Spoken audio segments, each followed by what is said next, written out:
Ladies and gentlemen, welcome back to Coach's Corner. I am Jeffrey David Hartford, your host and the coach. That's the conduit of optimism, altruism, consciousness, and health. And today I have with me a guest that I've been following for quite some time now, just consuming all of his content, and I really love what he brings to the table. And I'll tell you, without further ado, today's guest is Jones Hussein. He is the runner, if you will, of Excellent Health Podcast, and it's incredible. You have to check it out. So, Jones, welcome, my man. Thank you, my friend. Yes, sir. It's I'm thrilled for this. I'm really looking forward to it. I've been taking in some of your content for quite some time, and I could do what the best justice I could have given you some kind of overview, but I'm going to throw to you. I'm going to say, who are you? What do you do? And what do you want to share with the audience in terms of who you are? I mean, practically on the deepest level, I am. There's nothing there whatsoever, really. There's no self to begin with. But that's another story. In terms of what I do, I make people healthy. That's really what it revolves around. And so you might notice with my channel, I don't get stuck in certain belief systems. And that's what I tell people. Mm-hmm. You can't get stuck in certain belief systems. You have to pursue what is true. And what is true can be found in many places. And so I search everywhere. Anything that makes people healthier, that makes me healthier, I'm interested in that. And I share it on the internet. I've been doing that since 2020. And before that, of course, I mean, any person I met, the topic of conversation always gravitated toward health. And so I always had the idea of starting a channel. And so I started it, and here we are. I love it. I'm grateful you did, man, as many of your followers are, I'm sure.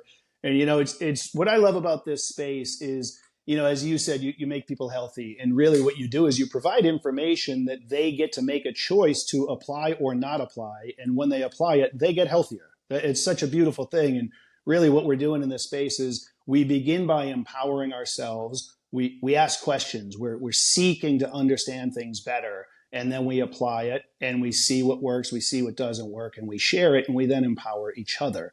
And that's exactly what you've been doing. I follow your own personal journey of going through, being a young guy and not developing the way that you wanted to, and having acne, and trying what you thought was right, going down the path of veganism and all that type of stuff. So if you don't mind, you give us a little more detail into that, share with my audience your little journey there, and really what brought you to this thorough understanding you've got of what makes us healthy. What brought me here is health problems. If you look at most people who are interested in health, the degree to which they are, let's say, knowledgeable is the degree to which they were sick. Usually that's the case, unless we have some kind of exception where someone just is interested in that topic for whatever reason. I mean, Jack Cruz is a perfect example. He, of course, if you look at his story as well, he was obese, and he had other health problems, I believe. And then that led him down the path of doing a bunch of research. But then again, he's very, very curious, so he has that aspect to him. And so for me, again, the veganism was really a blessing, because without trying that out, I would have never known the extent to which it can damage you, at least the extent to which it could damage me. And so then I had to reverse all this, because again, I was in a state that I didn't like. And so I had to figure out what to do to get rid of these problems. And so during that time, I had to do research and then apply the research. And now I have experience. And the thing with me more specifically is that I'm very grateful for is in terms of the journey. Of course, if you have yourself, sure, you know how to treat your own problems if you succeed in treating your own problems. But I've gotten to speak to a lot of people trying to help them, clients, people in my community, etc., people in the comments as well. And that gives me experience with other people as well. But going back to your question, so veganism, then I I stumble upon a guy called Augenus Wonderplanets, or actually Frank Tufano. Frank Tufano convinces me that, okay, I need to eat animal foods. Because again, I mean, it was especially important at the 59th latitude, Jesus Christ, because we have no light, so you need to eat the most electron-dense food up there. That needs to be the case. So I eat more animal foods, of course, that's going to help. but my Yeah. problems don't go away really. And then in November 2019, I stumble upon a guy called Diogenes von der Planets, and I get into raw animal-based diets. And so I do that, and I improve. Now, what's funny that I haven't told anyone is that during 2020, uh, let's say, let's say in February, March, something like that, I stumble upon a cruise interview. Or put no, Hmm. actually, it's a cruise talk. It's the 2016 Vermont talk. So I listened to Yep. that, and of course, I don't understand anything. But I did understand that the sun is important and that blue light is bad. So what I do is in my room, I switch out the lights to red. That's one. And two, I sunbathe a lot. Now, Hmm. the what I was doing even before that summer was a ton of cold exposure. Not only that, I was Hmm. doing breath holds, lots of Yeah. breath holds and reduced breathing. And I was also not eating that much dairy, and I was eating more seafood as well. And Okay. if you look at how I look during that period, you'll see, yeah, I look pretty good. I had no problems really. Everything went away. And then I stumble upon ideas. These ideas are that seafood is bad or toxic. That's one. Hmm. Two, cold exposure is bad. And then three, that food is the most important thing.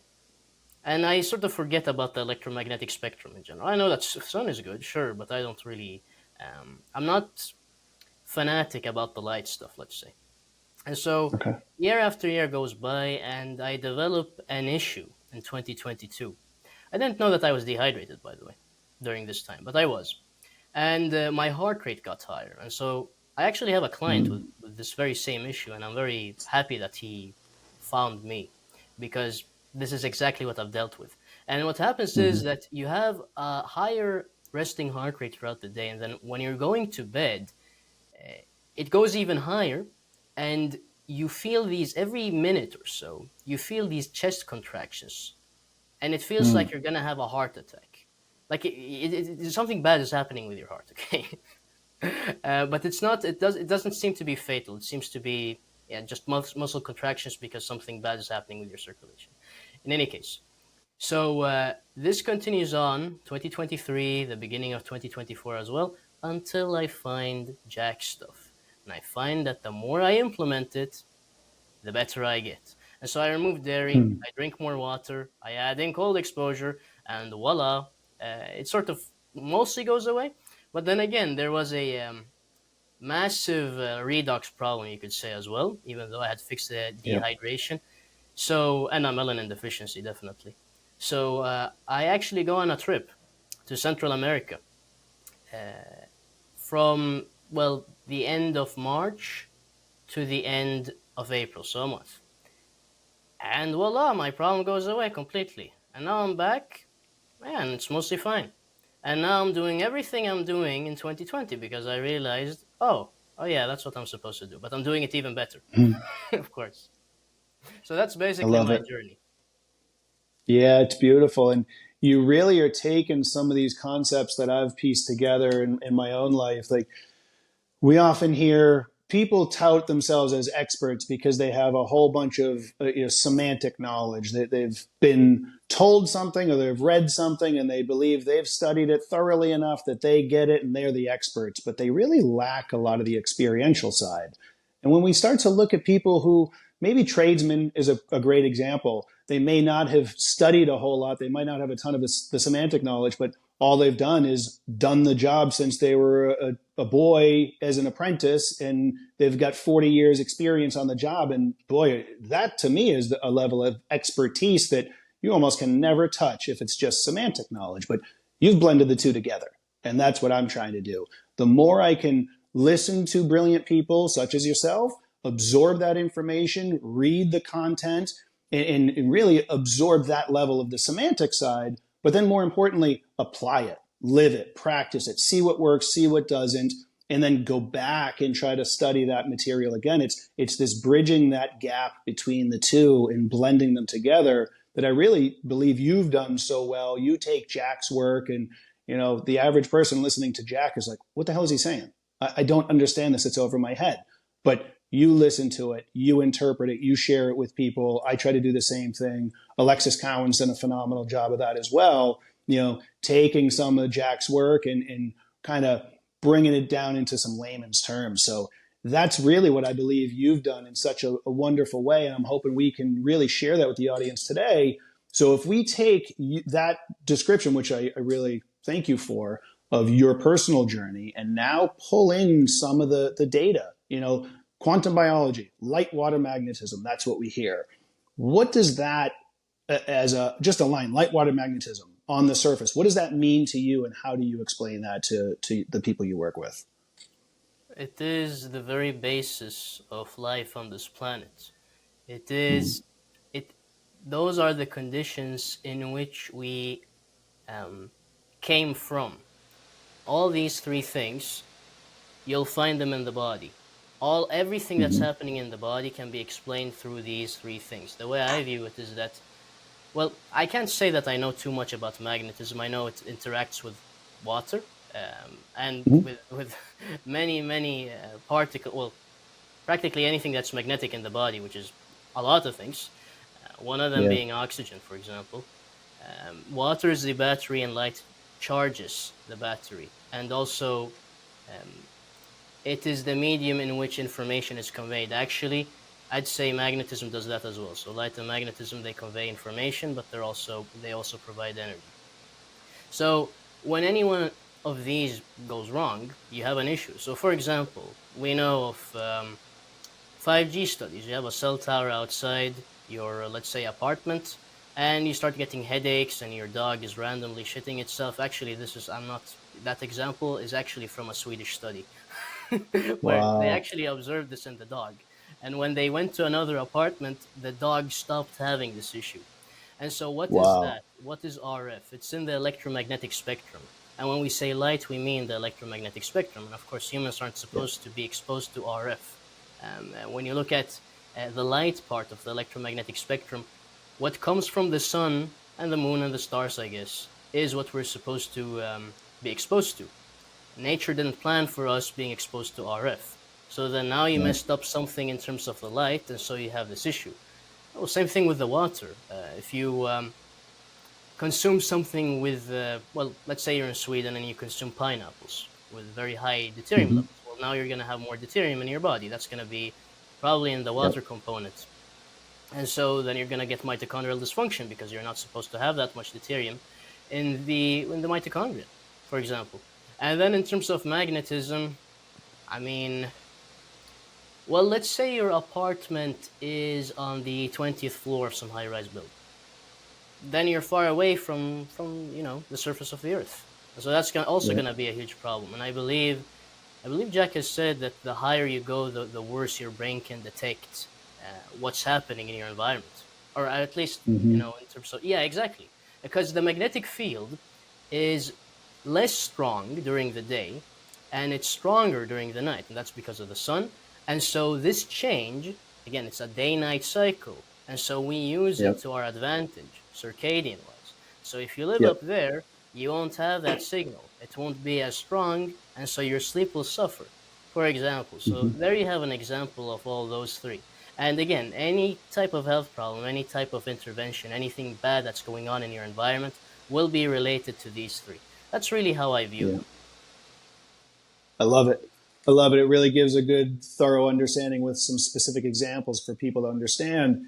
And the further I study it and the more I connect it to the human physiology, I really think about it in terms specifically with the electron transport chain as well, and how each component kind of impacts that, and how, we've been led to believe that the whole concept of the electron transport chain is simply to get to the point of making ATP. That is the only energy source of the body, and almost as if to say that the water created there is just an afterthought, that's a byproduct of it, and ATP is all we care about. So through that lens, if I can set you up with that, can you see those connections I'm talking about? That light water magnetism through the lens of the electron transport chain, how the light impacts the mitochondria to be making that water. Can you dig a little deeper into that for me?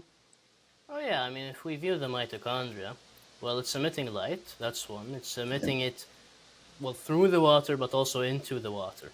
So it's, if, for example, let's say you do cold exposure, you're gonna create more heat in the form of infrared, and that infrared is gonna get stored in the water. And if you look at Gerald Pollack's work, you need, Yeah. well, the peak absorption of EZ. Well, the water that creates the most amount of EZ is at, I believe it's 3,000 nanometers, something like that, 3,100 nanometers. And so you emit that, you create more EZ. That means more electrons. That means better. Again, you look at the grounding Yeah. research, picking up electrons from free electrons from the ground. It lowers your cortisol, improves sleep drastically, um, just increases energy levels, focus, just a bunch of things. You're doing the same thing, exact same thing with the water in your cells. And also, I mean, again, I said water is the battery. This is how you charge the battery. And again, sunlight Yeah. does the same thing. So your mitochondria and the sun start to do the same thing. But so that's one. And then you've got the magnetism, which is the ATP synthase spinning. So it's creating a magnetic Yeah. field, and that's how oxygen knows where to go. That's how it knows to go to the fourth complex to create the water in the first place. So Yeah. there you have the magnetism. And then you also have the free radicals, which are also magnetic. I don't fully know how they're interacting, magnetically speaking, but I do know that Hmm. they're paramagnetic as well, and their recombination creates UV light, which is very cool. Yeah. That's how we emit UV Yeah. light. So that's another part of the story. Those two are magnetic, I guess, and they're direct consequences of the electron transport chain. Let's see, light, magnet. Yeah, those were all three. Yeah. Now that I think Absolutely. about it. No, that's fantastic. I love it.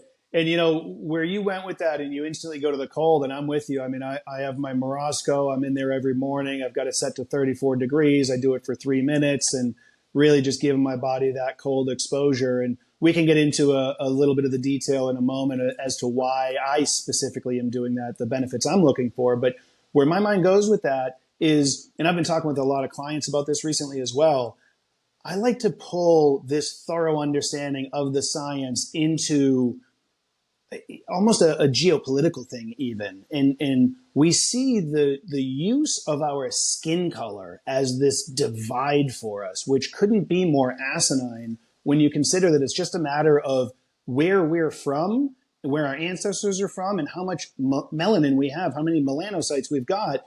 And when you talk about the cold exposure, it makes me think of heteroplasmy and who is going to benefit more from the cold exposure, who can tolerate it better versus who just needs more of the sun. Now, technically, I understand we can all benefit from the cold exposure, but some of us can do it much more easily based on that heteroplasmy and such. So, if you want to unpack some of that and I'll get your take on that. Yeah, I mean, the more melanin you have on your surface, the more you need sun. It's really the case. That's Yeah, what nature is telling you. And the more you have it inside, the more you can utilize cold. Because if you have it on the yeah, inside and your mitochondria are emitting light, well, then you have more melanin on the inside to utilize that. Because melanin yeah, uses light and water to create energy. So again, if it's on yeah. the inside and your mitochondria are emitting the light, then of course cold exposure is going to be superior. And people think that, okay, we look at a person and they're either tan or they're dark or they're not. Everyone has a bunch of melanin on the inside. There's this place in the brain called the substantia nigra, which Yeah. is fully melanated. It's fully dark. You open up the brain, it's very, very dark. And I learned that from Jack Cruz, of course. Credit to him. Yeah. And so what's happening with that melanin, the reason why I believe it's there are probably many reasons, but melanin turns into L-DOPA and L-DOPA turns into dopamine. So actually, then if you look at the, stimulatory effects that movies have, social media, well, let's say erotic material as well, that young men are suffering from, they're actually degrading that place in the brain. They're actually taking all the melanin in Mm, the brain, which is absolutely needed for energy creation, and they're destroying that. And so they get yeah. a bunch of brain problems. They just feel bad in general, they increase the risk of mental illness, etc. So that's something to think about. This brings the melanin being on the inside story. It makes it more clear, I guess. So that's one. Mhm. And then again, the closer you go to the equator, especially in Africa, the darker people will be. You've also got that with the Aboriginal Australians. Mhm.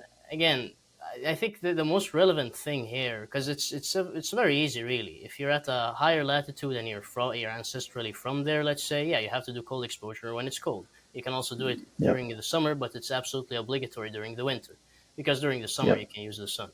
And again, if you're dark, you need to be somewhere where there's a lot of sun. But the problem in modern society is that you have people who are, let's say, darker at higher latitudes. That's really the Yes. biggest problem. Like me, my father is a bit darker than me. My mother is light. I'm like my mother.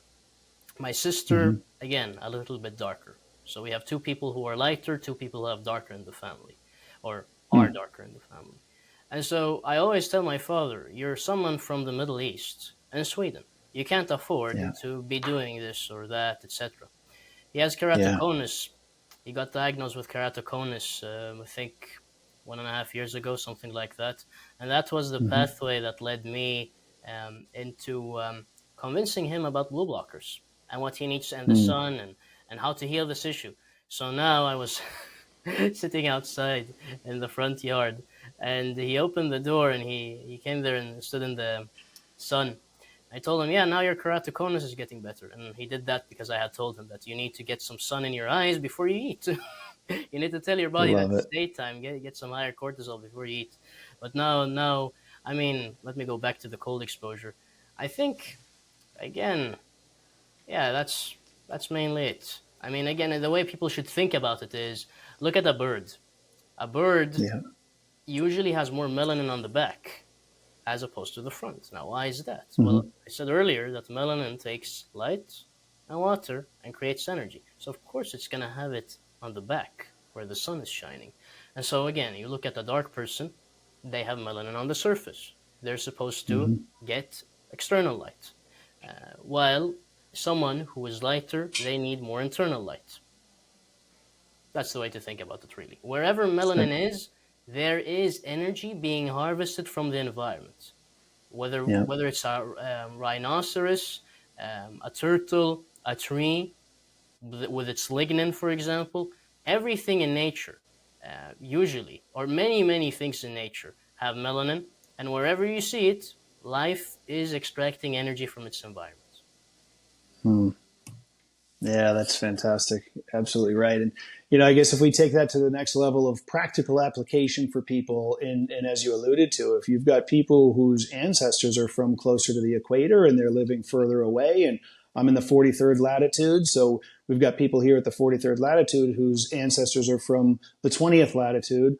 Well, they're not getting enough UV, especially 6 months out of the year. So those people, short of what Jack would tell them, is simply move where you need to move to. Most people aren't going to make that decision. Most people can't financially make that decision. What do we want to tell them they need to make sure they're doing to leverage as much as possible to stay as healthy as possible?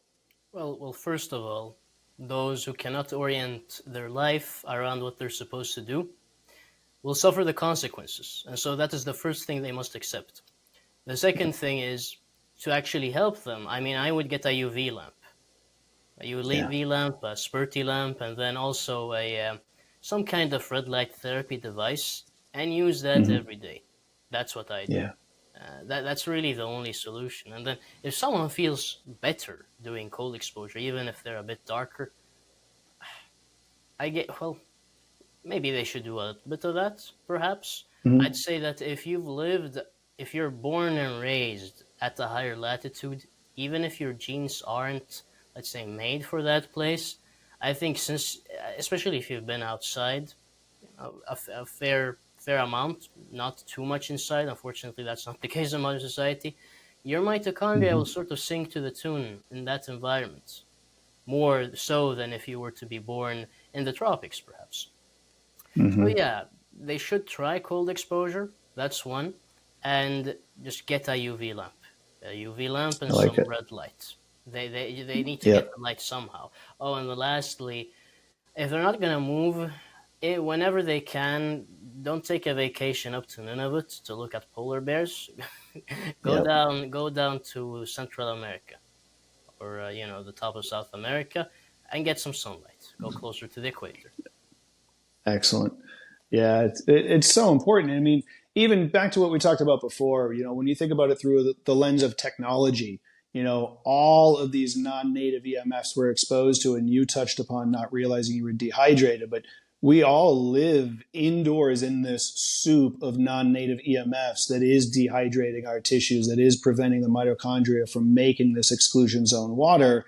And if all we can do is just get that brought into our conscious awareness and just get outside as much as possible, go connect with the natural electromagnetic frequency of the Schumann resonance. And, I know Jack often talks, and I love how every time you share information and it's not your own original thought, you're giving credit to whomever it's coming from. I love that in this space. I love that you're doing it all the time as well. That's really valuable in my opinion. Well, That I must yeah, interrupt you because the yeah, reason I do that is because, first of all, it isn't my idea, and honesty yeah, honesty is a very important trait. It's one of the most important things in terms of the way I interact with others. So that's one. And then if they know who the information comes from, my what I wish that people do, or for people to do, is they look up Jack Cruz. When I say, oh, this yeah, was Jack Cruz, that taught me this, look up Jack Cruz. If I say it's Buteyko, look up Buteyko. If I say Gerald Pollack, look up Gerald Pollack. Watch the interviews I've yep, done with these people, although Buteyko isn't alive anymore, so I can't do an interview with him. But Artur Rakhimov, for example, that's someone. Um, Again, there are many people out there, of course, but that's why I mention these people. One, yeah. honesty, and two, so that other people can learn. Yes, sir. I can relate wholeheartedly. And interestingly, my catalyst, if you will, to starting the podcast came in from a meditation. It was through a message. The title of my podcast being an acronym for coach, the C at the beginning of that was what gave me permission. I'm just a conduit. I'm not out here trying to reinvent the wheel and trying to make it all about me. And it's only going to be my original thought, and I'm the person to listen to. I'm conveying information that I've learned from other people. So I'm 100% with you.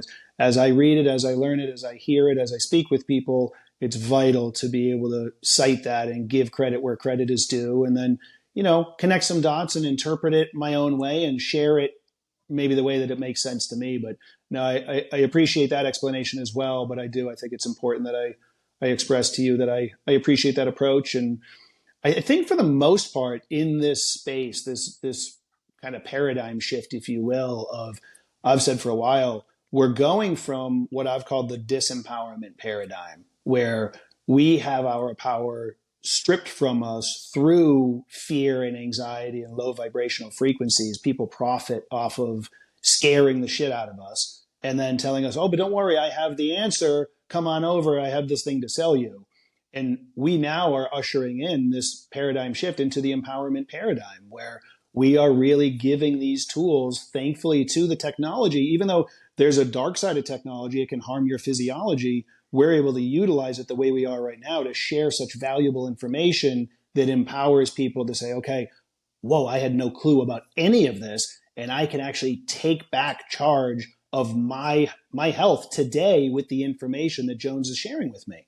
That's the reason that I do what I do and have these conversations. So I'm with you. It's vital to give that credit. So segue from there. That was an interesting little sidebar I didn't anticipate. But let's think. This is going to be a little bit of a hard segue, I guess, because this is something I do not want to forget to talk about. You did already bring up the raw animal-based diet, and I see so much value in that. I've followed quite a few different people who are doing it, but I've had a conversation with a few people recently that for somebody such as myself, and coincidentally, the people I spoke to, they come to find out they as well, products of the current medical system who have had their appendix taken out. Can people that have had their appendix removed safely follow a raw animal-based diet? Based on what I read in the Brain Gut blog series, and again, I searched for about this specific issue. I wanted to know what the appendix does. And I believe Jack says that it's sort of a store for the microbiome. So if anything were to happen, your bacteria get wiped out for some reason, you have sort of a copy in there of the bacterial species that usually populate the gut that can be used. So you could Okay. say that it's a bacterial memory. You could almost say that. Okay. So based on the function of the appendix, if we assume that that's the main thing, I don't see any problem at all. I mean, I like because that. it doesn't become a relevant factor really. And then again, the guy Augenes of Under Planets, supposedly his appendix was removed, and he also had a impaired vagus nerve. Mm. I believe that has something to do with stomach acid production, and doctors told him he could never eat raw food. He did so for, I Right. believe, 40 years without any issues. So I don't think Wow. there are any contraindications. That's fantastic. So that I have a couple of different thoughts on that. The first one is I listened to your video, one of your videos where you spoke on Augenes and talked about what led him to initially eat that raw animal product was he just got to a point where he said, okay, I don't want to live anymore. If they're telling me this is going to kill me, then let me just go eat a whole bunch of it. And he was living out in nature. And little did he know he was giving his body every input it needed to be optimal and heal from everything he was being told was going to kill him. And that's just remarkable to me hearing that story. And the concept of the appendix, I love that explanation. And it makes me think about some of the work of Dr. Sabine Hazen in going through the microbiome and such, and listening to Jack, how the sun on our abdomen plays a massive role in our microbiome diversity, far more than your food and taking certain probiotics and such. So if we can follow this principle of just continue to connect with nature more, leverage it as much as possible, the cold when appropriate, but that sun, I mean, finding this healthy connection back to nature and to the sun and being up early enough to see daybreak and sunrise and UVA rise, UVB rise, midday sun, sunset, nightfall, and so on. I mean, each of those phases is giving the body input that we need to make sure that the naked eye is seeing, the skin is seeing, get those photoreceptors picking that up. So that really has me excited to think about that. Just focusing on staying connected to the circadian rhythm, making sure that the microbiome is as diverse as it can from those things, we can safely then eat these animal-based raw products and really reap those rewards. So that being the groundwork, what have been the rewards of that you've seen personally, you've seen with your clients? I mean, here's the funny part. Usually my clients already eat raw animal foods, but they have problems. And that's because they're missing the interesting. Yeah, their circadian rhythms are completely off. They have no idea that, and also, I mean, here's the thing. Not only do your cells have, or not only are they controlled by the circadian clock, the bacteria also run on a circadian clock. And their clock runs on, what you're exposed to in your environment, because they react to the light. Oh, the light goes away, probably less active. More light, probably more active, etc. So that's just something to think about. So the microbiome working is completely dependent on the light that's hitting your body, the light in your environment. Yeah. So that's one. And then, I mean, for me, I actually said something very interesting in the community when someone made a post about sort of this issue of cooked meat and raw meat. And it was that the difference isn't actually that big, but only for primitive people. But for modern people who are very malnourished, there is a big difference. Because when you have weak digestion, the difference is going to be huge. And for anyone who doesn't know, usually when people try raw animal foods, instead of the meat sitting in your stomach like it might do with cooked meat, it's usually easier to digest. It's also more nutritious. It also has more easy water. That's another thing. And then fat becomes easier to digest as well. That's one of the biggest things. It doesn't cause this nausea. And that means that you can eat more of the most deuterium depleted foods. Yeah. Right? And also, what does oxygen do? Or what is cooking? If you're putting a steak on a pan, you're making it react with oxygen. Oxygen is stripping away electrons from the food. So if you eat it raw, you get more electrons. Now, what does Jack say is, how does he explain disease in many cases at least? Too many protons or not enough electrons. That's the way it does it. And so, okay, if you can get more electrons from your food, that's probably a good idea. Now, is it the biggest electron source? Absolutely not. The water is the biggest electron source, and what affects the water is the light and magnetism in your environment. But hey, is there light and magnetism in the food as well as water? Yes, there is. Yeah. So, basically, for me, cooking would not only let's say saves me time, it also saves time from it adds life to my longevity. So if you imagine life as a candle, it burns the candle less to not cook it. That's I love it. something I would say. And again, the explanations are all quantum biological. So again, at this, okay, so just to fully answer your question or practically answer your question, I'd say better digestion, a lot of time saved. I get better response from the food. If you don't season it, if you don't cook it, you really know what's going into you. You really know how much you need, and when to stop, basically, when to eat, etc. And you start becoming more sensitive to what you're actually eating. Because if you have meat from several sources, seafood from several sources, you start being able to compare, you start being able to understand, okay, this is superior to that. But again, that's sort of the information you gain, not necessarily the health stuff. But the health stuff would be, again, you get more electrons, and so better redox, just healthier in general. You get more nutrients for less energy. That makes so much sense. I mean, I felt the same exact thing when I transitioned from, I guess, I never truly followed a standard American diet, but pretty darn close to it in my youth. And I've always been an athlete and tried to be a little more mindful, but I definitely, it wasn't good for a long stretch of time. And each step along the way, you learn a little bit better, you do a little bit better, you feel a little bit better. And, transitioning between trying different things, be it paleo, keto, carnivore, and certainly incorporating fasting, each step along the way for me, I felt a very similar experience to what you just described. And when you think about it in terms of changing when you're eating as well, you talked about using the candle analogy there, and you're getting more life back, essentially. You're now digesting less timeline. It doesn't take as long to digest it.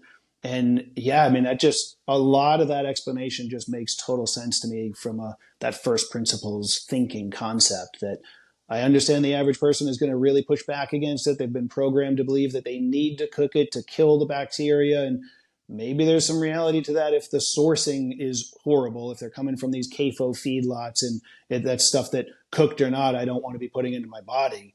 But if we're eating it from a regeneratively sourced farm and they're being raised properly and they have no diseases themselves, they are in sync with the circadian rhythm and they're eating what they're supposed to be.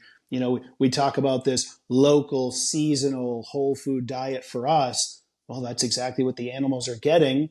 And that provides the best quality source of nutrients for our body when we eat it that way. Everything about that just resonates with me and makes sense, man. I like that transition. I like that answer regarding the appendix. I think that's going to bring quite a few of my clients that I've had these conversations with some exciting news, and they can start the transition. So let's talk about, for those that do decide they want to try it, where do they want to begin? I just talked about the quality of the sourcing of the food. That's clearly got to play a role. But from your personal experience, you've done this now. I have not. How slowly do they want to start, or can they dive right in? How do you coach somebody to start going the raw animal base? Well, I must say again, have I actually done that? Yes, I have. There are a few people who were interested in that, but I must say, I only talk about this when someone asks me. During my consultations, I usually talk about other things because that's usually where the problem lies.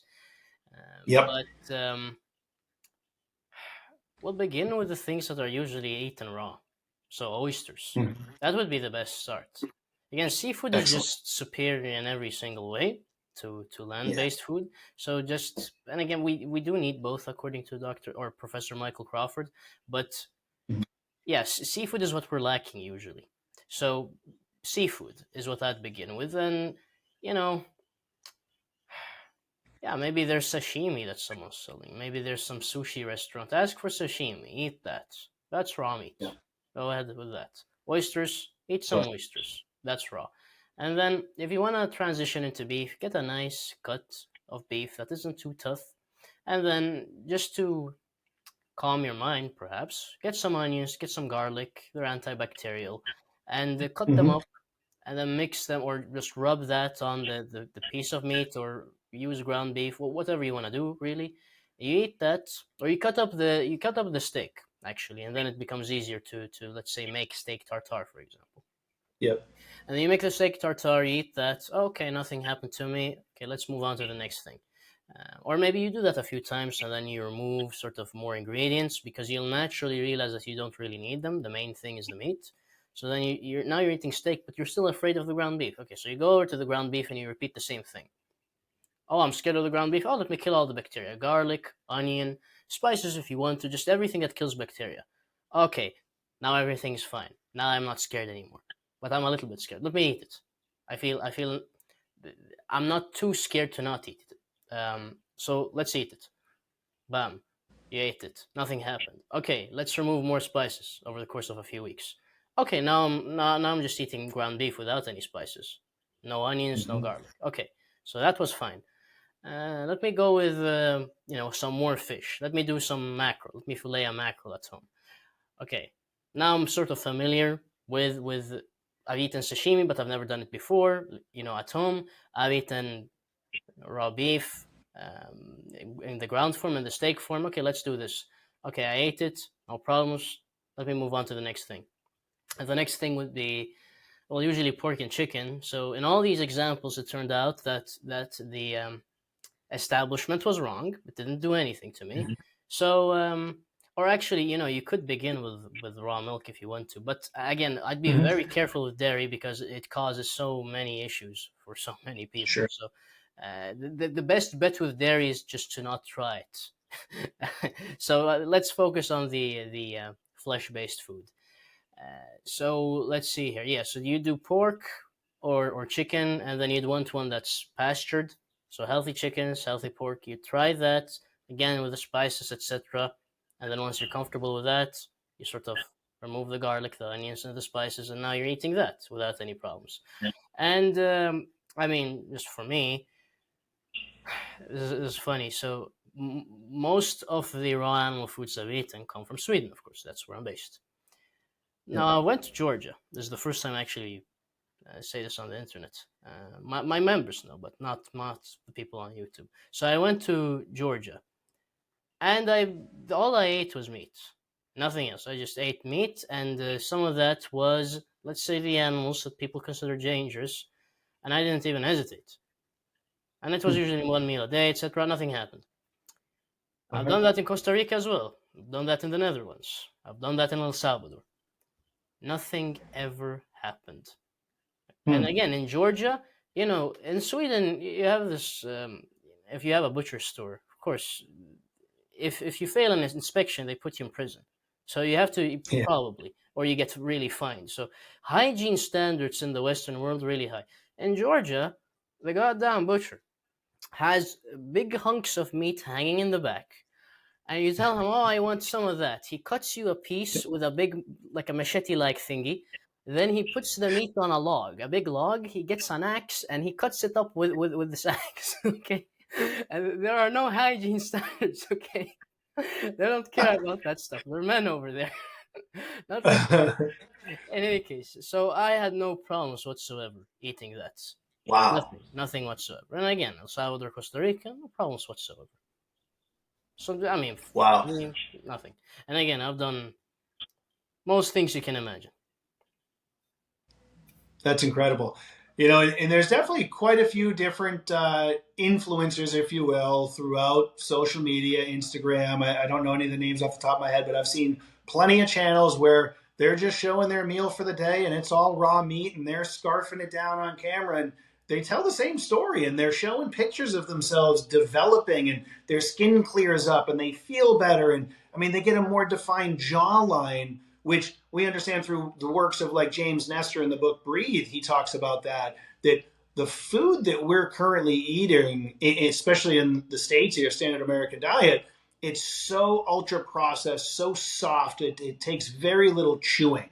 So you think about some of these foods, if you're eating a raw steak, sure, cut it up a little bit smaller, but you're going to have to chew more. You're working at that, and that's going to change your structure of your jaw. And then to your point from earlier, you're getting the nutrients that you otherwise weren't getting. So everything's being kind of rebuilt more and healthier. And there's just so much to this that I'm thrilled to have this conversation.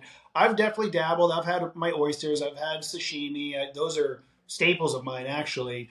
And because I've found a farm locally that I get regeneratively raised beef, I've certainly had, mouthfuls of ground beef. As I'm cooking the rest of it, I'll at least have a little bit and test it. And it tastes delicious, but I haven't gone to the point of that being my full meal yet. Certainly not to the extent of, a full steak, or I have not touched the pork or chicken or that type of stuff. But yeah, after our conversation, it'll be happening. I'll work my way into that, and I'll be sure to let you know how it all goes. In fact, let me just say that it's like all of yeah, this raw stuff, unlocking the whole thing. It's not necessarily something that's important. I'll say this. The only yeah, thing that's a bit important to eat raw is seafood. Why? Because you preserve more DHA. DHA sure, is very easily peroxidized, but saturated fat isn't. So if you want to cook your meat, I don't really like, as long as your light environment is extremely good, I don't care. yeah, I really don't care. Just make sure your choices around light water magnetism are good. You're not eating pineapples in the UK. Okay, yep, sure, fine. And then again, seafood, as long as you're getting some raw seafood. Here's the thing. The reason I buy seafood is really for the selenium, the manganese, the iodine, but especially the DHA. So I see it as, okay, I'm paying per unit of DHA. Well, if I'm cooking it, I'm losing money. So yeah, that's the way I see it, really. And then based on what Professor Michael Crawford has told me, because I did an interview with him a few days okay, ago, 2 days ago, I think.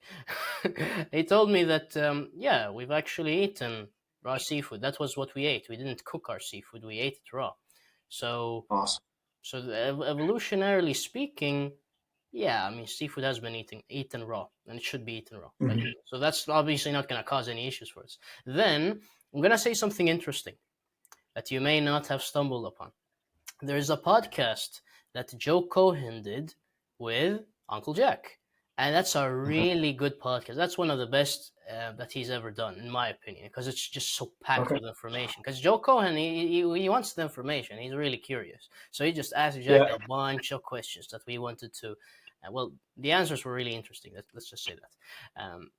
And Joe Cohen was saying, "Oh well, if you cook the seafood, don't you lose DHA, etc." And Jack told him, "Who told you I cooked the seafood? I never told you that." So I assume, based on that in the beginning, when Jack was doing, his the leptin reset, he didn't cook his seafood. mm-hmm.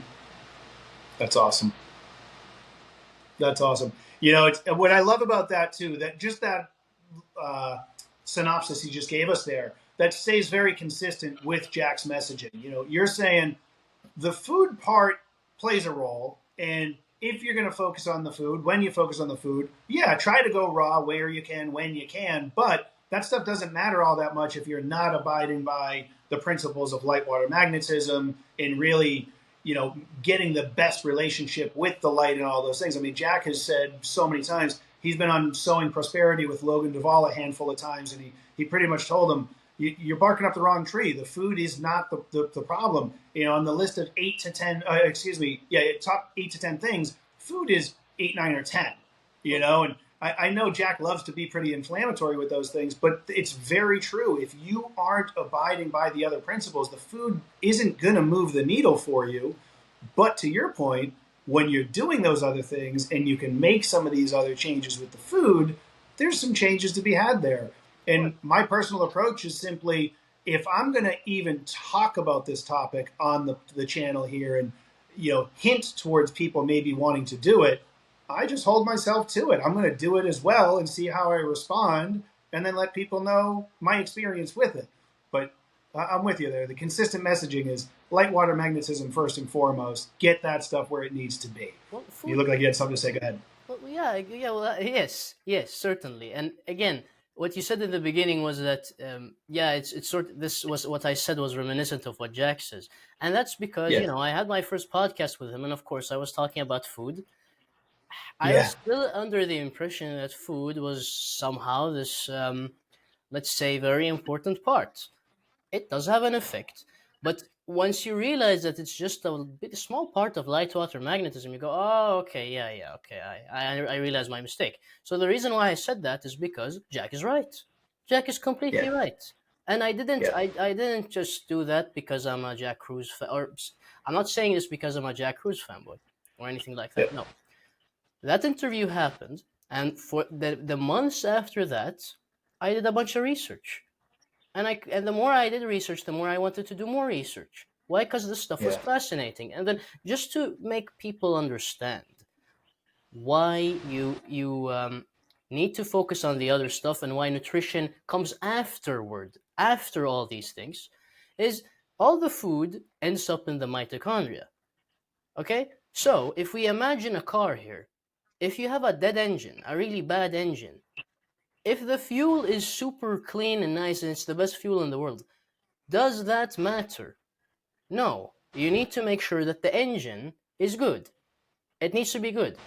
The windows need to be good. The skeleton of the car needs to be good. You have to have good brakes, etc. The electrical system, the battery, all that needs to work. And so, what is it that affects the mitochondria? Well, light, water, magnetism. Those things, your choices around those three. The circadian clock completely controls, again, the light that's coming in through your eyes completely controls the light that the mitochondria are emitting. Do you think that has a role in how the food is processed? 100%. I mean, again, the Jack always likes to say that you can't burn fat without seeing the sunrise. And the study he cites, I've looked at it, and it's that the enzymes that turn fat, triglycerides, into ketones in the liver, those are circadian dependent. So if your circadian rhythm is off, if you didn't see the sunrise, you will not activate the clock genes that turn on those enzymes that will produce the ketones. And so the light comes first. The food is completely submissive to the dominant light. The light is the force, okay? Completely controls what the mitochondria do. And whatever the mitochondria are doing, that is what the food is at the mercy of. And that's why light is more important than food. Not that food isn't important. I believe it's important, but it's not the most important thing at all. That's fantastic. Yeah, I couldn't agree more. And it's interesting, of course, when I first heard Jack talk about that too, I've listened to him for so long now, and right from the get-go, I knew, okay, this guy clearly knows what he's talking about. He's a brilliant guy. He recalls things on a level that I don't think I've seen anybody else be able to do. He can bounce from topic to topic, and he's not looking at notes. So there's just something about his delivery that really resonated with me. But for sure, similar to you, when I first heard him talk, I still really thought food was so much more important, which, yeah, it plays a role. It is important. But without the other inputs, the food doesn't matter as much. I love what you just said. If the engine's not working well and you're putting in great gas, it ultimately doesn't matter. So I think I listened to one of your videos and you talked to, I'll paraphrase it, but ultimately you need to understand what it is you're doing and then determine what you need to remove, what you need to add in, the changes that you need to make ultimately. So that topic, I mean, maybe take what you just said about what Jack's work and the light environment and maybe an average person's experience and put it through that filter that you're saying, the understanding of it, knowing what to remove, what to add in. So if they are not currently living a circadian lifestyle, if they're not currently eating the right foods, they're not currently sleeping properly, ultimately, right, an average person, if we talk the top 5 things that they need to do, where do they need to start? What's going to move the needle the most, 1 through 5? Okay, so those are two different questions, I'd say. Fair. Let's address the first one. And I have said in the past that the formula to health is understand, eliminate, and then add and replace. Yeah. If these people aren't doing certain things, it's because of two reasons. One, they don't know that something is important. That's one. And two, they know about it, but they don't think it's important. Once I realized that sunrise was really, really important, I stopped missing it. That's really the case. Once I understood that there's near infrared outside, but not inside, I started spending more time outside. Once I understood how that affects the body, I realized the importance as well, because I could connect it to that, connect it to the mitochondria. Once I understood the role that mitochondria play in the disease, again, that became even more important in my world. So that influenced my actions. So actually, it all starts with understanding. So you have to learn about these things.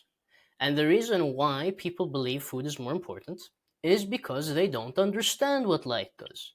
People have to be honest with themselves. Do I have any idea about how the circadian system of man works? Do I have any idea where the suprachiasmatic nucleus sits? Do I have any idea about what the hypothalamus does? Do I have any idea about the circadian hormones? What's controlled by what? Do I have any idea of what happens to the body when I see a screen that's emitting blue light at 10 p.m. when it's completely dark outside? If not, then you can't say that food is more important because you don't have the full picture. Once you have the full picture, then you can make conclusions. So, okay, so then how do you fix the understanding part? You watch stuff like this. You watch a bunch of Jack Cruz podcasts. Again, how did I learn about Jack's stuff? I listened to him. I listened and listened and listened, and he said, okay, blogs, okay, let me read the blogs. Books, okay, let me read books. And I connected it to what I already know. And again, that influenced my actions. So people need to listen to a bunch of the stuff. They need to look up the stuff that they don't know about. And that will influence their actions. All actions flow from understanding. You need to gain understanding. What's the purpose of this podcast or my channel, etc.? People now understand stuff, and so they can take action upon it. That's the most important part, learning. That's one. And then also, you have to be health conscious. You have to see the value of health in general in your life. And that is the motivation behind understanding. Yeah. And that usually comes from someone having health problems.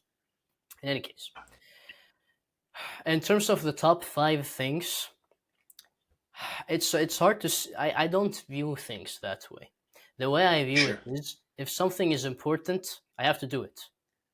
That's how it is. So if we split, I've split things up into health pillars, and I mean I can name a few.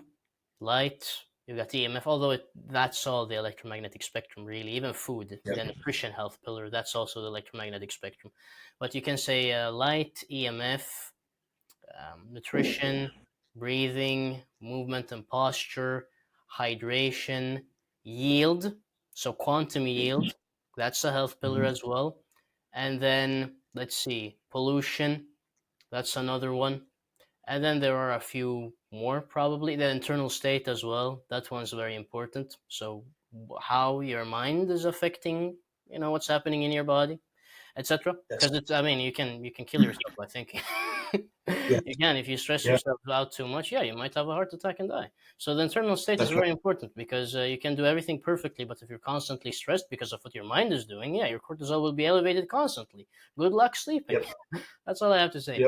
But so I split things up into those health pillars. I think I have more, but those are a large part of what it is. And then you do your best to satisfy everything that you need to do within all of those. So if it's light, okay, make the sun your primary light source. Wake up with the sun, go to sleep with the sun. So that would be light. But then you have a bunch of details there. Okay, in our modern environment, we have windows. Okay, what do windows block? Well, I believe it's 700 to 2000 nanometers. Is that light really important? Is that IR near infrared really important? Yes, it is. And you need to know that if you open up a window, now you're getting 700 to 2000, at least a little bit more. And your mitochondria are sensing that. Every single mitochondria in your body is sensing that. It greatly improves cognition. And so would I have the same, let's say, mental capacity if I had closed this window that is next to me? No, because I wouldn't be getting that light. And so that's something that's in the, let's say, yeah, again, the light health pillar. And so if that's important, then you do it. You absolutely do it. And then cold is also a part of that health pillar. So, okay, you know that when you do cold exposure, you emit UV, create melanin. That's how you run the programs that are usually run by the sun during the summer, um, at higher latitudes during the winter. Okay, well, then I have to do that. Then you have to do that. And then in terms of nutrition, if I know that seed oils are really high in deuterium, yeah, well, then don't eat seed oils. Now, I need to make sure that I don't do that. In terms of pollution, um, let's say I'm a smoker or I drink alcohol. Well, that's pollution in my world. Any junk food is pollution. But it falls under the nutrition. You could say that nutrition and pollution sort of go together almost in some ways, where they overlap. And so, okay, you smoke, you drink alcohol, well, you have to stop that. Yeah, eliminate that. So it's as simple as that. Okay, let's say you're dark skinned, but you're at the 60th latitude. Let's say you're in Helsinki. Yeah, you have to fix that. So, but that's hard to fix. That goes under the quantum yield health pillar, because you're getting less energy from the environment that you're built for. So you're going to suffer up there. You can never be healthy up there. It's absolutely impossible.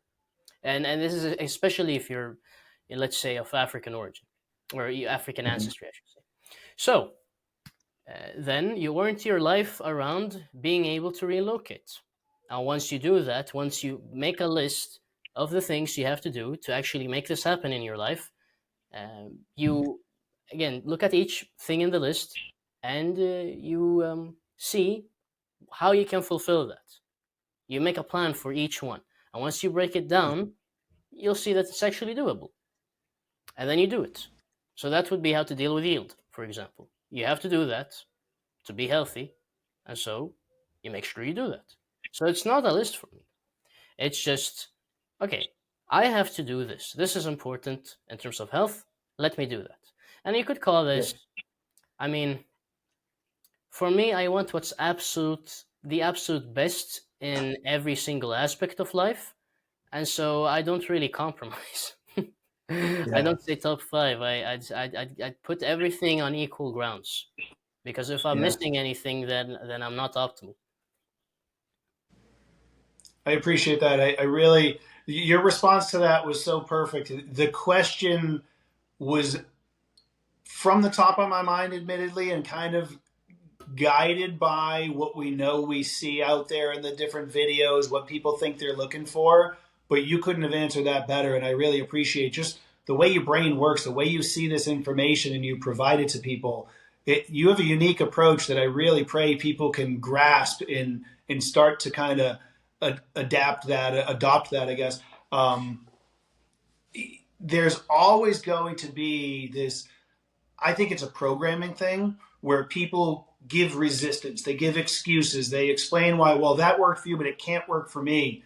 And I'm on my journey where I guess I'm shifting much closer to where your mind is at. Like, as I learn, well, guess what? This thing is what I need to do. I haven't been doing it, and the results I've received were a direct result of the fact that I wasn't doing it. So if I want better, I need to do better, and I need to make that change. Stop making excuses and just make the change. And I've been making those changes for quite some time now, to be honest. But this will be a great opportunity to share what I alluded to before. A little over a year ago, I was diagnosed with a tumor on my left kidney. And interestingly, when I got that diagnosis, I had this sense of pure peace and calm. I felt a palpable rush of energy from my feet all the way through my body. I could feel this rush through, and I smiled. I told the doctor, I said, Doc, I'm not going to be your average patient. I said, I'm not doing any standard of care treatment. And I actually told him, and I believe this wholeheartedly to this day, I believe I manifested that. And I look back through a lens of recognizing that the life that I led in the past, the life that I led as a little boy and into my late teens, 20s, and even early 30s, was very consistent with creating an environment in my body that a tumor could exist in. So it comes as no surprise, and I don't feel like a victim. I recognize the role that I played. But I had already made some pretty dramatic changes since well before the diagnosis ever came. So I knew in that moment, my body already is a different environment, and it's continuing every day to become an even better environment, a cleaner environment, an environment that a tumor cannot exist in. And it's very much in line with everything you just alluded to. Like, you just discover, okay, this environment is conducive to a tumor. This one is not. What is it that you need to change to make that environment that it is not conducive? And that's what I've been doing. Total circadian lifestyle, everything I learned nutritionally speaking that I can make the change, I make the change. I gave up alcohol almost 3 years ago. I've been working on my own relationship with myself. You talked about kind of that on the inside, what are you? I believe mindset drives so much of this, and your belief system drives so much of this. I used to have such a level of insecurity and negative self-talk and all those things. So that really does get us to move into this direction. And the reason I believe I manifested it and the reason I view this as a true gift is because I now in real time in practicing all of the things that I talk about on this channel with people such as yourself, and I'm feeling the shift in my body. I don't feel sick. I haven't felt sick. I would say since the diagnosis, there have probably been 3 to 5 times where I felt less than 100% and it wasn't exactly fun, but I can easily trace those feelings back to some things that I had done that led to the symptoms I felt. And I also had the interpretation that this is my immune system doing its job of working to get these things out of me. So a little bit of a segue there and just dumping some info on you, but I guess I'll get your reaction to that, and then we can go a little deeper into some of the changes that I've made and what moves the needle for me. Yeah, I mean, there were 2 things I was thinking about. I forgot the first one. But the second one, the second one is that, yeah, I mean, in terms of environments, I tell my parents constantly, I think my sister is pre-diabetic. She's sort of the opposite of me. She's inside all the time, doesn't see the sun, and on technology the whole day. And she's autistic, unfortunately. So, I mean, again, and her and my mother's circadian rhythms are completely thrown off, and so I'm actually seeing neurodegeneration in my mother, the beginning stages. Her brain isn't working as well at all. She's forgetting things left and right, and her mood isn't as good. And yeah, you might say, okay, that's sad, but to me, it actually doesn't come as a surprise at all. I already knew this was going to happen. And I've already told her what she needs to do to prevent this, and I can't do more than what I've already done, unfortunately. So I mean that's that. And then with my sister again, I know exactly why she has the cognitive capacity that she currently has and what the potential is. I mean, again, you put her in Costa Rica and you feed her a bunch of DHA. Yeah, she's gonna get way better. She's gonna actually start speaking sentence after sentence. Like currently, she doesn't do that. She can't, have a coherent conversation, you could say. So in terms of environments, yeah, you can, once you learn all this stuff, it's very obvious why people have the issues that they have. And I think that's right. That would be the amazing thing about, having access to Jack's brain, because he can look at literally anyone with any issue and know exactly why it arose. Yes. And so that's one. And then what was the other thing? Yeah, I think another thing I thought about was that in your case, for example, I think you should move down to a lower latitude. Honestly, I think you'd really feel, at least just give it 1 to 3 weeks, sort of, in Central America. Like you'd immediately feel the upgrade. Trust me, because the sun there is just so good. And then again, you're not. Are you sort of in New York, close to New York City, or just in New York State? About an hour and a half north of the city. Okay, so I don't know if Jack says that the entire state is completely messed up or if it's just the New York City area, but right. Whenever you can get out of there, fix the yield. Yeah, no, absolutely. Yeah. You're absolutely right. He says, yeah, and I'm with you. So I'm from New Hampshire originally. I've lived in New York for 20 years. This is where my wife is from. We're raising our family here. It is not beyond the scope of reality for us that in time we will move out of here. I can see a reality where that happens for sure.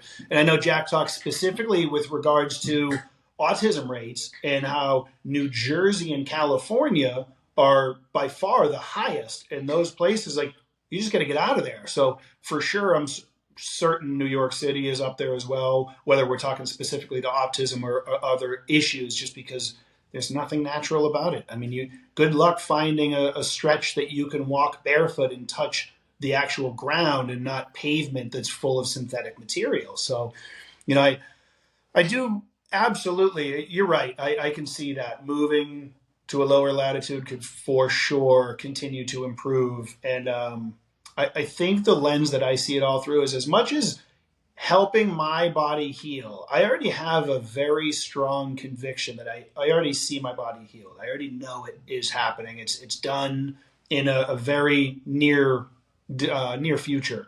But as I make the changes, I do so through a lens of sharing my story to people and trying to make it things that they can feel they can relate to, they can actually do. I don't want it to be, and maybe this is just being too sensitive to it all, because I kind of appreciate your kind of, there's just a hard line. Like on this side of it, you have disease. On that side of it, you have optimal health.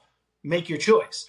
But if there's small steps that we can make, if we talk about the deliberate cold exposure, when I first got my Morosco, I was getting in it at 50 degrees because I know other people would be more apt to get in at 50 degrees versus the 34 that I've got it set to now.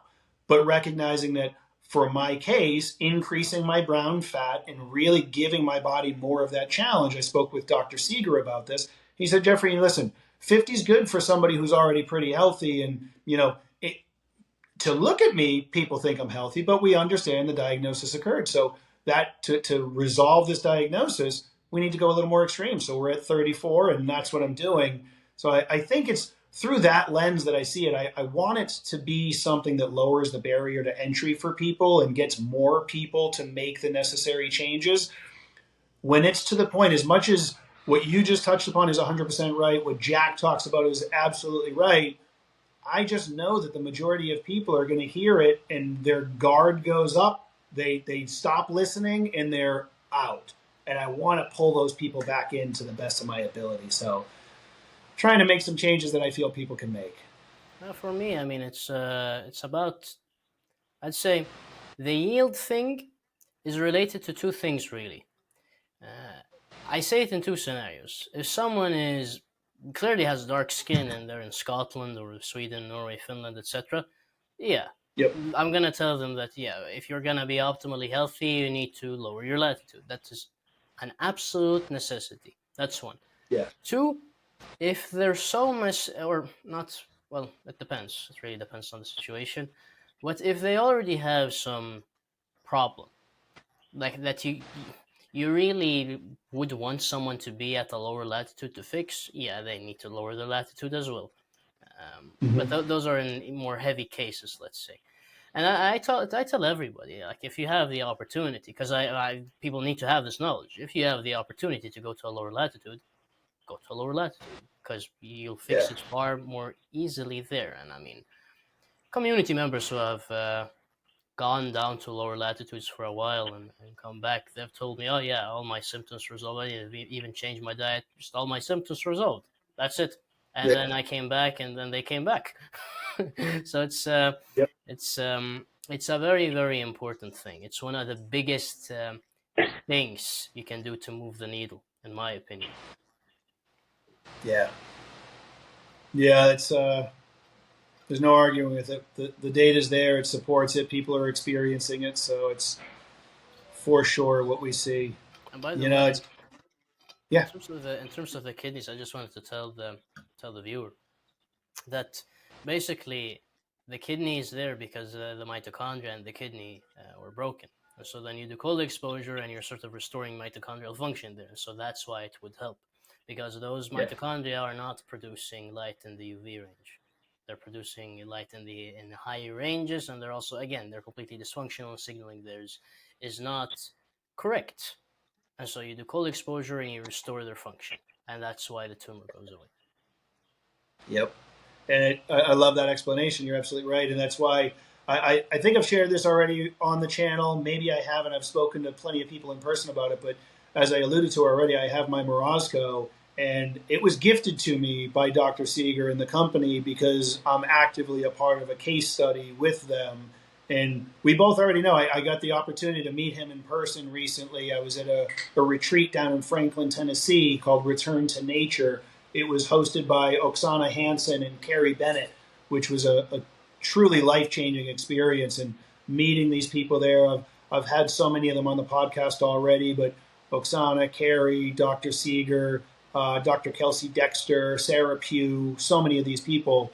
But having the opportunity to speak with Dr. Seeger there and talk about it, I mean, you just hit the nail on the head. That's exactly what's going on. It's about essentially giving the mitochondria the stimulus that they need, increasing your brown fat.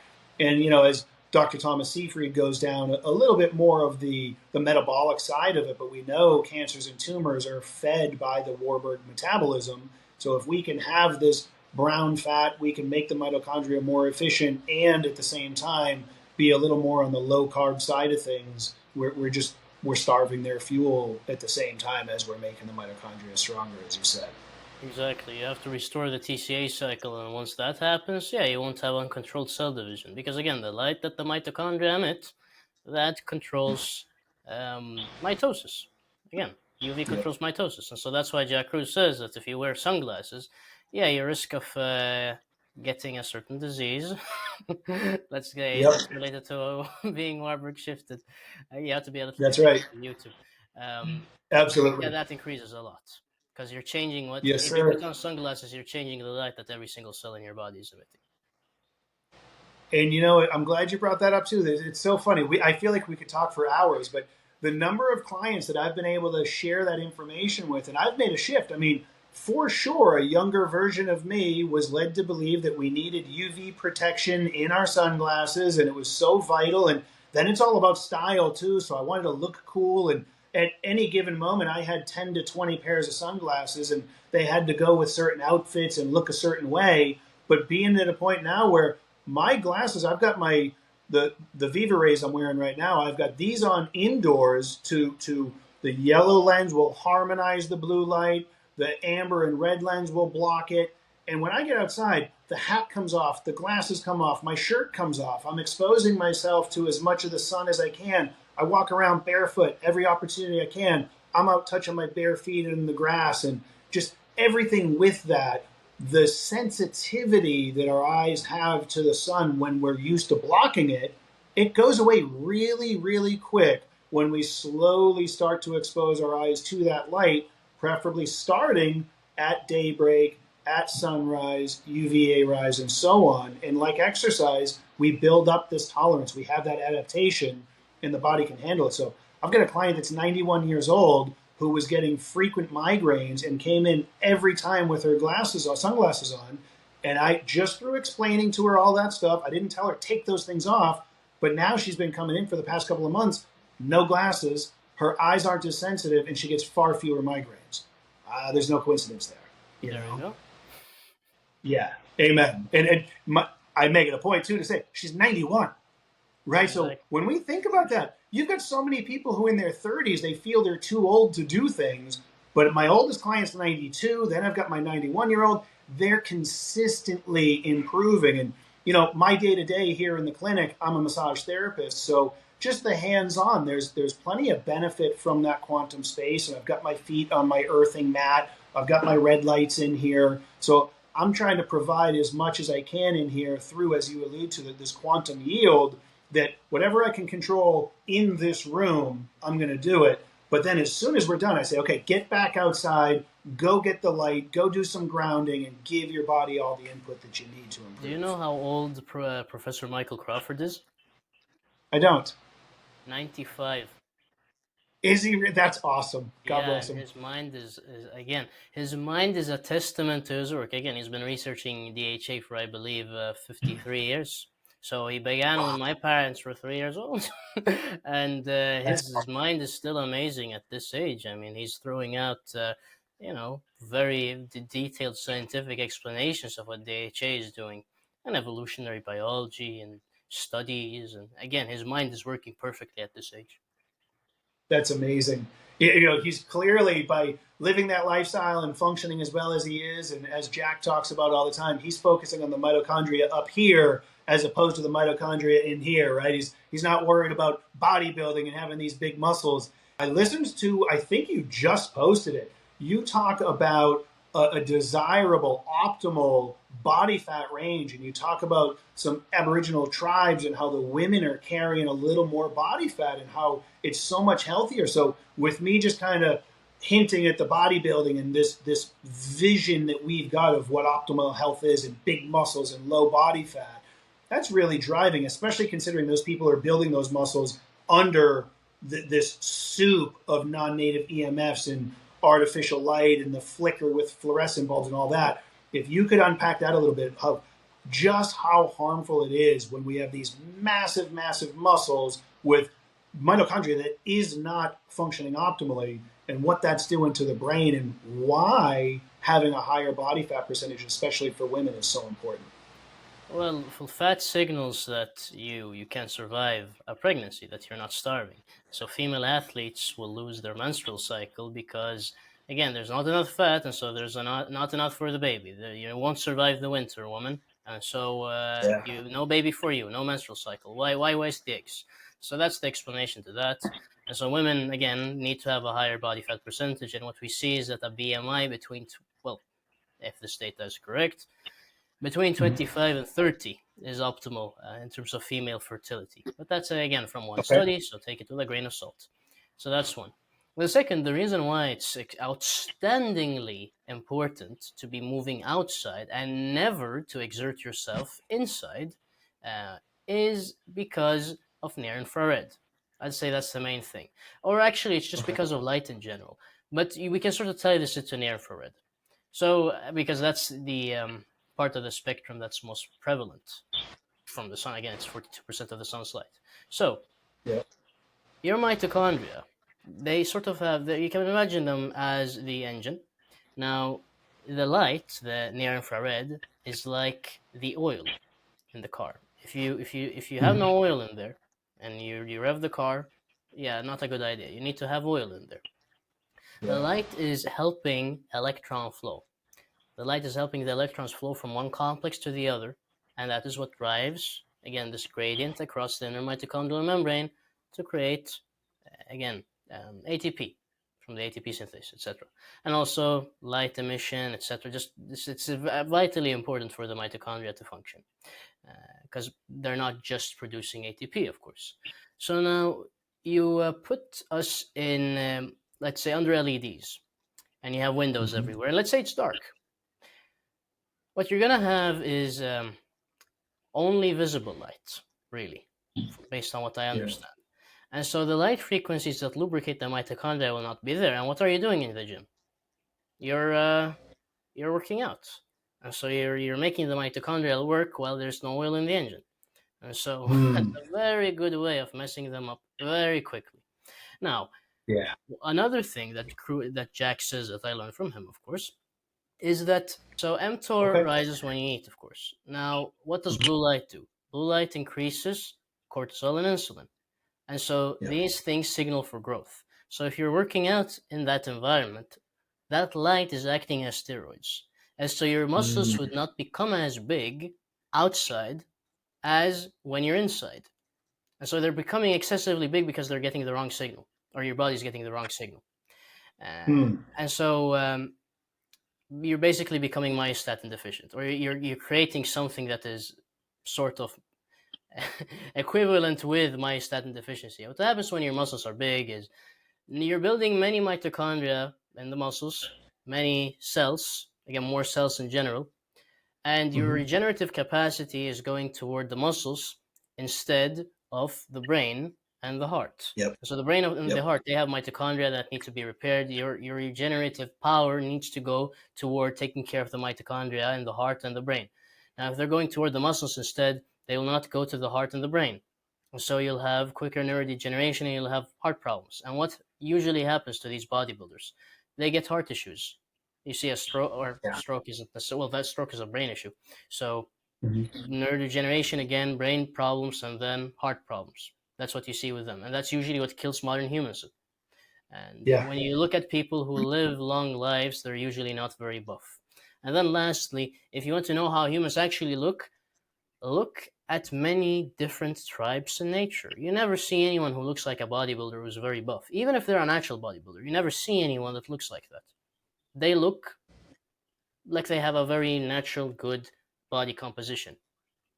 That's all. Women usually more on the robust side, but they can also be thin. And then men, decent amount of muscle mass. They look very healthy. They look very male. Again, Mhm. developed chest, shoulders, back looks good, but it's not overdeveloped whatsoever. And then Right. again, the posture is really good, and eyes are clear, skin is clear, hair is thick. Those are a Yep. few other details. So true. And I mean, even to take that further, developed jaws, their teeth structure is quite good. You know, there's so many different variables there. But I will point out, it's interesting to me listening to you describe that, how the light environment in the gym has essentially a steroid response to the body. You know, plenty of people are going to hear that and say, excellent, all the more reason for me to stay inside the gym and keep doing it, because I know so many people taking steroids as it is, and that's what they're looking for. But I will really pray that it goes back to your point from earlier, that it's just because they don't have a thorough enough understanding of just how harmful that can be. When we know, at least here in the States, the first two leading causes of death for the longest time I can think of, heart disease and cancer too. But, heart and brain disorders, you're talking Alzheimer's, Parkinson's, all these different things that, yeah, if you're too busy over here building up the mitochondria in your skeletal muscle and making your body look a certain way, but your heart and brain aren't optimal, what's the point? What are we doing this for? And just to link this, you know, bodybuilders often take insulin. So insulin Mm-hmm. again is anabolic. So again, the blue Yes. light, Yes. you create a clip from you cleave the palm Yeah. C, get clip again, Yep. and that releases insulin. And so you're getting, instead of injecting it, you're just getting it from the light above you. And so yeah, if someone wants So, to use that to get buff, now they know. But based on what we've talked about, yeah, if you don't want to die of a heart attack or become really stupid, yeah. you should probably not be. Yeah, you should probably cancel your gym membership. And now I actually remembered in 2020, after I had listened to Jack, that's when I started looking at the gym a bit differently. And I Yeah. noticed one day especially, there's a specific room that's for lifters. Like there's this fluff outside, and then there was this room where you had the racks, the barbells, etc. That's where I would spend most of my time, of course. And so one Sure. day the lights were off in that room, and I felt a lot better in there, even though it was dark. But I felt a lot better, and I realized how these lights were very annoying. And so I thought, okay, well, the outside gym is free. I'm outside, fresh air, no chemical smell. Why don't I go there? So I canceled my gym Yeah. membership. So I have him to thank for that back in 2020. That's Now awesome. I have a lot more to thank him for. Yeah. Oh, amen to that. Yeah. Especially, I mean, as I said before, I don't think I can say it enough, but your ability to take in that information and process it and apply it, I mean, it's far superior to that of most people. So hopefully they can continue to listen to what you have to offer and interpret it and benefit from it as well. This has been awesome. I'm really grateful for you, and I could definitively talk to you for hours, and we will absolutely, as long as you're open for it, we'll have you back for a second round at some point. But we're closing in on that time that we'll start to wrap it up. And I'll ask you, if people that are listening are saying, wait a minute, this kid's got so much. I know, excellent health podcast, YouTube channel, your website is excellently healthy. Is that right? .com? Yeah, excellentlyhealthy.com. But I'd say that the best place actually nowadays is the community. Like begin with the YouTube Okay. channel. Begin with the YouTube channel. Yep. Get all the free stuff. Master that, Yep. and then once you want more stuff, calls, posts, stuff of exclusive videos, all that stuff. Yeah, go to the community. Excellent. And how do they access that? Is that through the website? Oh yeah, they can just go to any of my recent videos. No, not through the website. That's more for consultations. They just go to any of my Gotcha. videos, and then it's the first link in the description. Really. Awesome. Awesome. Well, I'll be checking that out myself because you are absolutely a wealth of knowledge. I appreciate it, my friend, and I'm really grateful you took this time out, and I look forward to next time as well. So, I'm very grateful for your audience, if you haven't invitation. already, oh, go ahead. I'm sorry. I am very grateful for your invitation. Of course. Truly, it means a lot to me, man. Audience, if you haven't already, you know the drill. Subscribe, like, comment, share, all that stuff, and definitely go over and check out Excellent Health. Subscribe to his channel and just take it all in. You've got some wonderful stuff there, and I look forward to what you continue to create in the future. And till next time, audience, have a blessed day. And Jones, thanks so much, brother. Thank you.